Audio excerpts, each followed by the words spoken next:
All right, welcome back to another episode of Tryp Rapport. I'm joined by my man Mhanu again. The last time that we met up at the Veterans Walk and Talk before I left Southern California, he talked about a Huachuma experience that he had had, and we briefly talked about some of it, but I feel like we didn't go fully into the experience that he had had, so I wanted to kind of unpack this a little bit more with him. So, Mhanu, thanks for joining me again.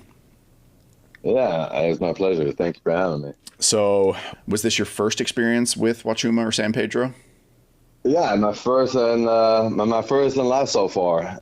What got you in the direction to want to do this ceremony? And then let's talk about the prep, how it came to, because you prepared the tea yourself as well, correct?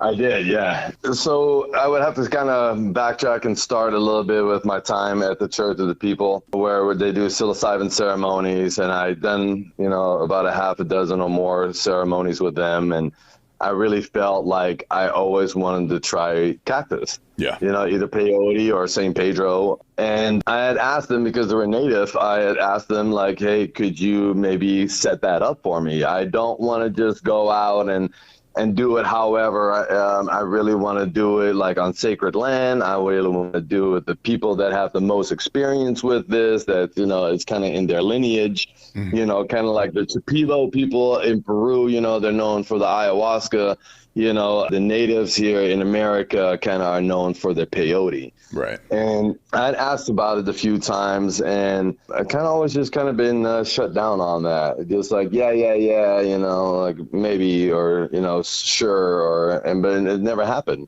And so I started growing cacti myself a few years ago, anywhere from peyote to San Pedro, Bolivian torch, you name it. I got a lot of cross and hybrids that I've been able to collect over the years. And I just like growing them because they're easy. Yeah.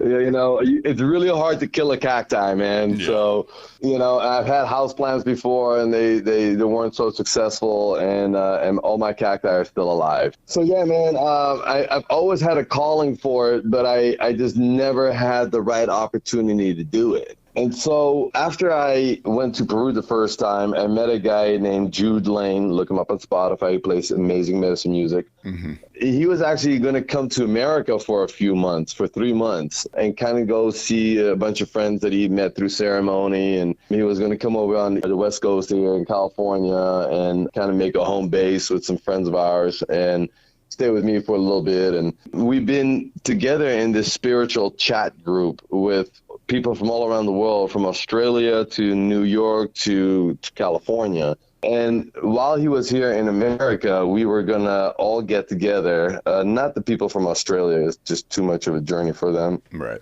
But everybody in America was going to come together and do ceremony. And we wanted to do like a weekend ceremony where we do several ceremonies and go on several journeys. And we kind of figured that, hey, we should do psilocybin one night, and then we should do, Huachuma the next night. Mm-hmm. Everybody kind of agreed on that. And so we started thinking about a place, a location, and the time and date, and, supplies and that sort of thing. And these two individuals that live up in Northern California in Visalia, they had said that they go camping quite often, especially during COVID, and that they found this amazing place, and it's called the Lost Coast. It's about 5 hours north from San Francisco, up on the coastline. It's right by the redwoods almost. It's connected to the Enchanted Forest, which really sounds just magical, right? And so we all just thought, hey, that sounds like a great plan. We can go take a journey in the Enchanted Forest. Yeah. And so kind of like a sacred site, I know a guy who grows a lot of these cacti. He's a young guy, man. I've learned a lot from him. He's like in his young 20s, but he's very knowledgeable on these cacti, and he journeys with them all the time. And I trade him. I really don't buy much from him. I trade him stuff, and I'm able to take some of these cacti home. And so I thought to myself, well, we're going to have 8 people show up for this experience this weekend. And so that takes quite a bit of cacti to make some brew out of it. Because for each person, they say, if you look it up and talk to people that have done it, it's about 1.5 foot of cacti for one dose for one individual. And so if you want to make enough for, for 8 people, then you need a lot of cacti. And I was able to go to my buddy and trade him a bunch of marijuana for a bunch of cactus that he had cut down for me. And he had some that he had already cut down. It was in the freezer, and then he went out and he said I needed about 10 pounds. And so he took a big variety of a bunch of different ones. So everything but peyote was in there. So Bolivian torch, Peruvian torch, crossbreeds that he had.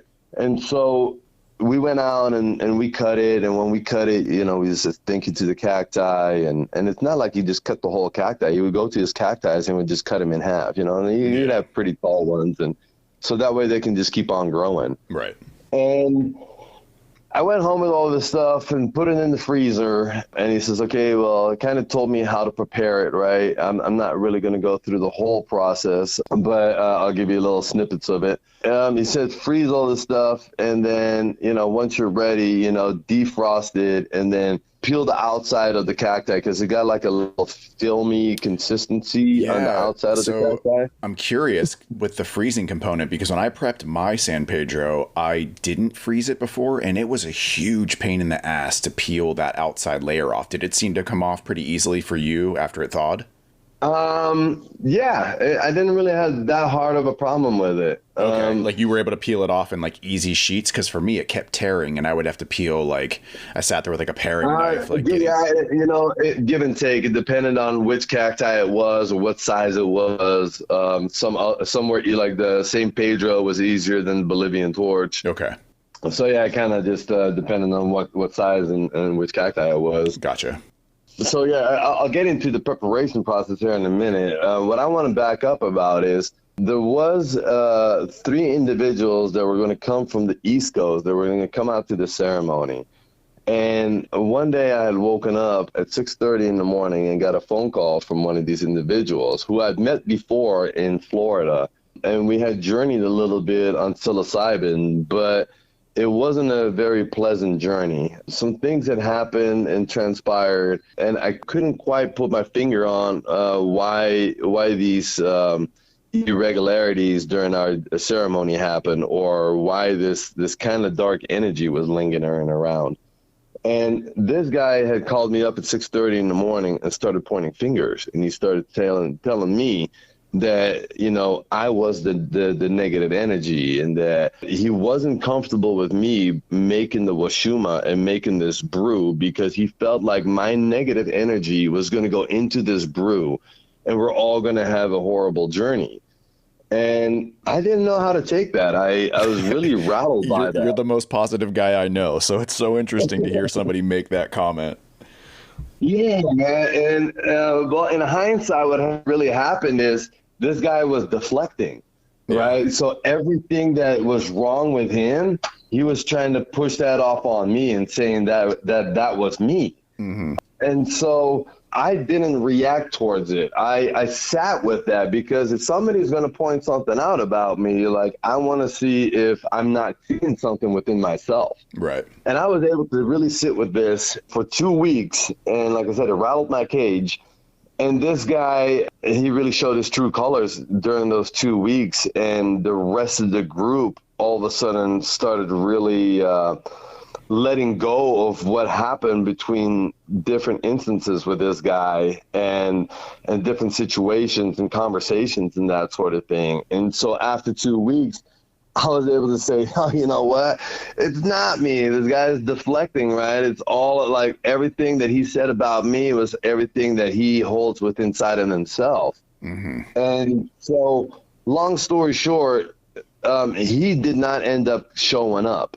And the two other people from the East Coast that were supposed to come, they were supposed to hop in the truck with him and come all the way across country with him. So they ended up not showing up. Mm-hmm. And the reason I want to throw this part out there in this story is because the medicine already goes to work the minute that you decide that you want to take this medicine. Mm-hmm. So what I mean with that is the minute that I started cutting this cacti down with my buddy, it's the minute that the spirit of Huachuma, the spirit of the cacti, started working already. It already started weeding out who was going to be at ceremony and who wasn't. And so my girlfriend came down from Florida, and she's a very spiritual person as well. And so she's a master Reiki healer. And so she knows a lot about energy. And I have, some of the experience that I got from Peru and being international. So I'm seeing how different ceremonies and different cultures and different people do different things and prepare the medicine. And so what we did is, first thing we started off is, before we even touched the cacti, we smudged the whole house. So we opened the doors and windows and got a bunch of sage going, and we just released the house of any kind of negative energy that might have been in the house. Right. We smudged all of our utensils, the pots, the pans, the blenders, you name it, everything that we needed to use. It was smudged. It was clean. It was smudged, and then it was put aside. We put on some Peruvian music, and then we sat there and we prepared the cacti, which it took forever to get, all the needles and all the waxy film off of it, and also cutting the inside of the cacti. And my buddy had said, like, I don't have to worry too much about taking the white substance from the inside of the cactus out. But I didn't listen to him. I wanted to get most of that out, because most of the mescaline is inside the skin and not inside the meat of the cacti. Everything that I read in my preparation process said that the white is what causes the nausea, like to avoid that, because that'll make you sick. Yeah. So we took several hours to prepare it, and then once we prepared it, we got a bunch of lemons as well. You want to use a lot of lemon juice. That also helps with the nausea. And so actually, I was just reading up about this yesterday, and what mescaline extraction, it actually requires an acid to do so. So that's what the lemon is for. If you were to just boil it down, it wouldn't be active. I have a friend who didn't use lemon juice. He just boiled it down and drank it. And he was like, I just fell asleep. I felt sick. And then I think I had some maybe vivid dreams, but it's because you need to use an acid to pull the mescaline from the cactus itself. So it has to be either vinegar or lemon juice. Yeah. Yeah, it makes sense. Thanks for sharing. And so I had a big giant pot, that was on top of the stove. The entire time I'm burning Palo Santo and sage around the house. Just to throw this out there, the process to cook this stuff takes at least like almost 24 hours. Mm-hmm. So it's a long, long time to make this medicine, because you got to kind of keep boiling it down and straining and boil it and strain it and keep doing this process. Throw it in the blender in the beginning, to get it all pulpy. And so a couple other friends, a good friend of ours, Colin Wells, he had told me he had prepared it before, and he says, Huachuma is like one of the grandfather medicines, and he's like an old man who likes to hear jokes. So you need to tell jokes.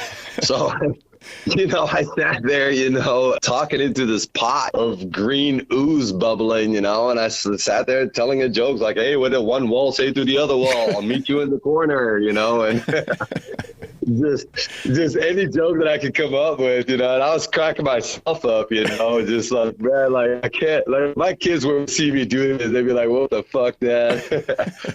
So I did that, man, and yeah, man, I stayed up as long as I could, and then I set alarms and kept getting up and stirring the pot, and just did everything the way that I felt was right. Mm-hmm. And then it was the next morning, it was time to bottle it up. I had this big gallon jug, like one of those old whiskey jugs, the brown ones, so no light can penetrate through, and I filled this sucker up, threw it in the ice chest, with some ice so it stayed cool, and we went up to the Lost Coast. We got up to the Lost Coast. I was running the Jeep, because we had to go off-road, and I drive a little Honda. I was definitely not going to make it out there. Mm-hmm.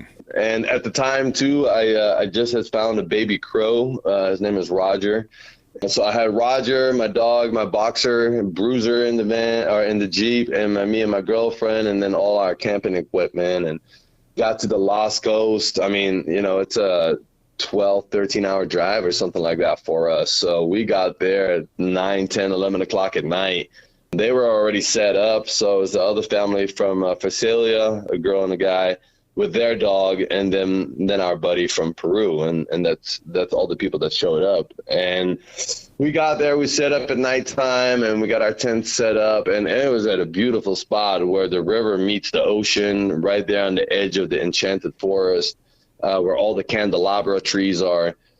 And the next morning, we kind of just went around and went hunting for firewood so we could have a big fire at night. Our first night was going to be our psilocybin ceremony. So that night, got everything ready. The guy from Peru, I keep saying he's from Peru, but he's an Australian dude. I just met him in Peru. His name is Jude. And Jude had said, hey, I've heard about this lemon tech of taking psilocybin. It's just you grind up your whatever dosage you want to take of your psilocybin and just put it in lemon juice and let it sit for 20 to 30 minutes. And then once that's done, then you just drink the whole concoction and just shoot it back with the pulp and everything else. And so everybody was on board for that. We didn't think there was no harm done by throwing some lemon juice in your mushrooms. It's supposed to intensify the experience, and you're supposed to get into the journey and out of the journey faster and not have as much nausea. And so we all did the lemon tech. We set up an altar. We put a bunch of crystals, and we put the medicine on there. We made a nice campfire. Yeah, and then we went on our journey. And just on our last podcast about my second time going to Peru, and we talked a little bit about being able to move the body when the medicine wants you to move your body. This is the first ceremony that actually we played digital music. So we just had an iPad on with a very nice spiritual playlist that was just put on random on a little Bluetooth speaker and in front of a fire. And it was an amazing ceremony. Wow, man. I really felt powers of what I needed to do and why I needed to be there. The power of movement and creating energy that's transferable to others. One of the guys, the guy from Visalia, was really going through it. And what he got in return, instead of like, hey, buck the fuck up and sit up and stop acting like a fucking little kid, it was like, hey, he's going through it, man. And so we held him, we nourished him, we loved him, you know, like we showed him the love that he needed, man. And 2 or 3 people would be on him, you know, and helping him out. And I thought to myself, like, hey, I have a different role. And I don't know, man, but my body just took over, and I started dancing around this fire, man. And this fire would just, at certain times, at certain things that I would do, the fire would just get bigger and bigger, you know, and other times where I felt the energy was off, like I would whip out the tobacco and I would burn the tobacco or throw the tobacco on the fire. It's something I've kind of gathered and learned from the Church of the People, is to burn tobacco. Even though the Church of the People, they always gave me tobacco to burn, but I never really understood why. They never really explained it. But because I've done it so many times, you burn tobacco when the energy gets off, when the balance of the ceremony starts tipping one way or another in a negative way. You want to start burning that tobacco, man, because it's like burning the negative spirits away. And so I knew exactly when I needed to burn the tobacco. I was dancing around the fire, getting the fire to go up and down and talking and breathing into the fire. And the guy that was going through it, he had told me the next morning, he's like, man, like, thank you for doing all those things that you were doing last night. And I said, doing what, man? Like, I was just dancing, you know? And he's like, no, man, that was so grounding. Every time I would look over to you, it had this huge smile on your face, and it would bring me back because I was going through some shit, man. And then I could see you dance around this fire, and yeah, man, you brought me back to myself. Yeah. And so that's a really profound experience. And, you know, we went to bed. I can't even remember. It must have been 3, 4, 5 in the morning or whatever, and gotten back up 9, 10 o'clock in the morning. That's when the day was where we're going to do the Huachuma. And Huachuma is a very, very long journey. It's not a 4, 5, 6 hour journey. In my experience, it was 12 to 14, 15 hour day of journeying on Huachuma. Yeah. And I had never done it before. I've spoken, Colin Wells, man, this guy, he's always told me, cut one of your cactus down and go journey in the woods all day with your dog, you know, and it's the most profound experience you'll ever have. And And I never listened to him, but I never really understood what he meant until I actually went through it. Yeah. And it was a very profound experience, I can say, man. We took the medicine. We all took a dose around 12 noon. We waited about an hour or so before we went up into the Enchanted Forest to go look at the candelabra trees. And I would say 3 out of us 5, they already started feeling the effects. So Jude, the girl from Facelia, and my girlfriend already started feeling it. And they said, and I'm saying, well, what are you feeling? Because I'm not really feeling anything yet. And I'm thinking, like, am I going to have a full-on, like, acid trip? Or am I going to have a full-on mushroom trip like the night before? Or is this going to be like ayahuasca or DMT? Like, what is it like, you know?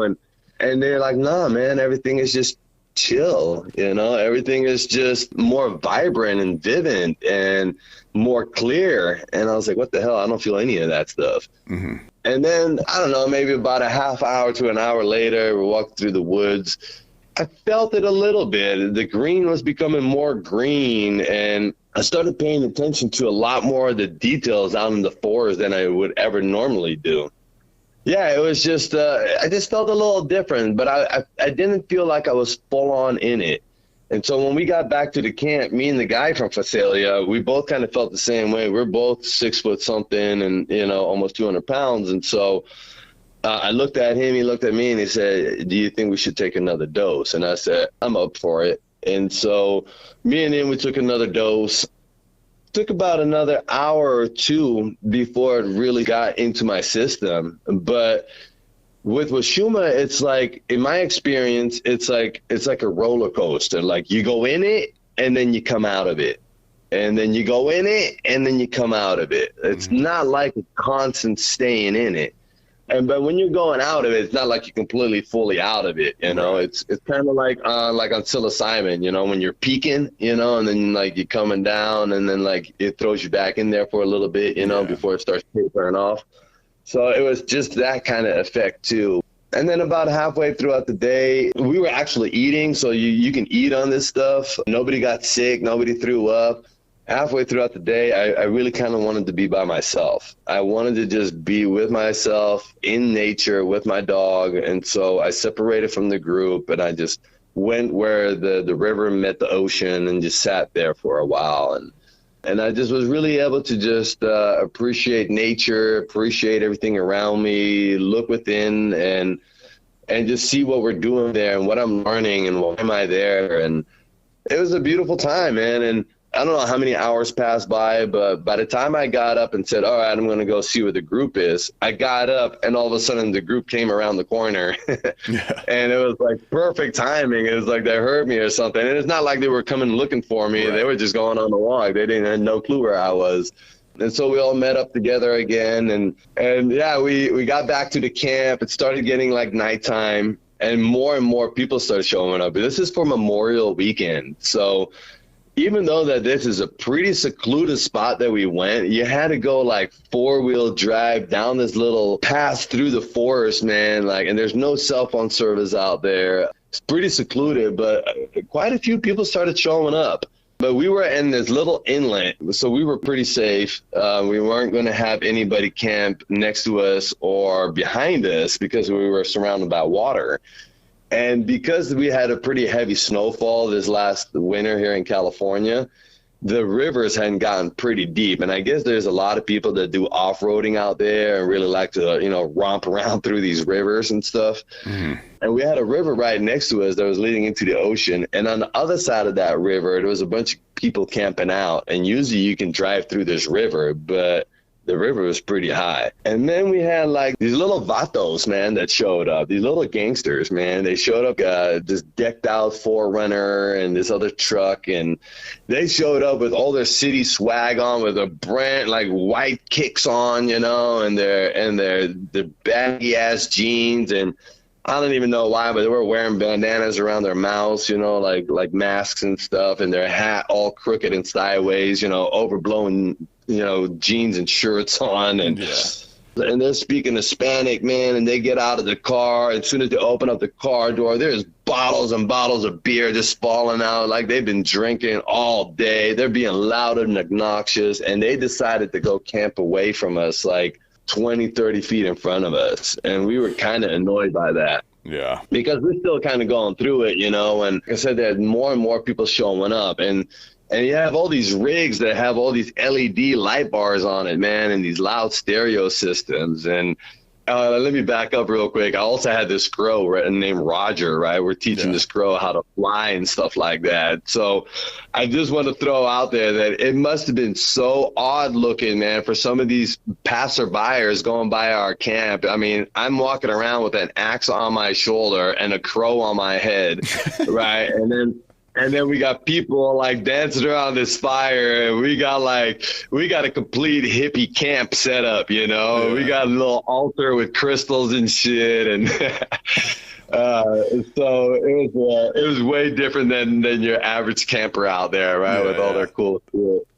And so when night started falling, and these little vatos that camped, you know, pretty close to us, they had more friends showing up, and they're all drunk as shit, man, And I'm talking to the girl from Pharsalia, and I'm facing the Vato camp, we called it. And this guy gets into his truck, starts driving towards the river. And I'm like, what is he doing? And before you know it, this dude just drives right into the river, dude. And his whole truck is just a me.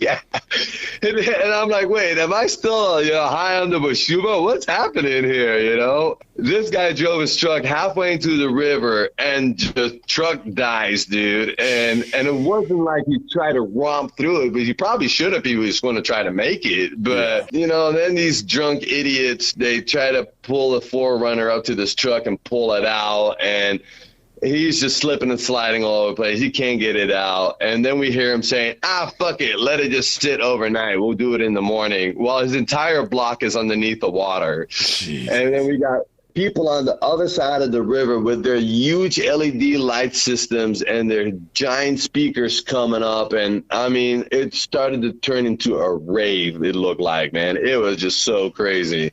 We were going to stay there at least another night or two. And I think that was our cue to say, hey, tomorrow morning, get the fuck out of here, because your time is done over here. Right. The medicine was still in us, man. And so it was just crazy, the kind of entertainment that we were just witnessing right in front of us. Yeah. After having a beautiful day on Huachuma and being able to connect to nature and hug the candelabra trees, and it was so profound, man. It was so beautiful. And I really had psyched myself out about this Huachuma. I really thought it was, you know, more intense, and it was so gentle, it was so nice. And later on that evening, decided to close ceremony. And so we all immersed ourselves, and, you know, we said some prayers to, you know, the elements and the direction. And then once that was kind of over and done with, I walked out by myself, and there was bright open skies, no city light pollution, so you could really see the universe, man.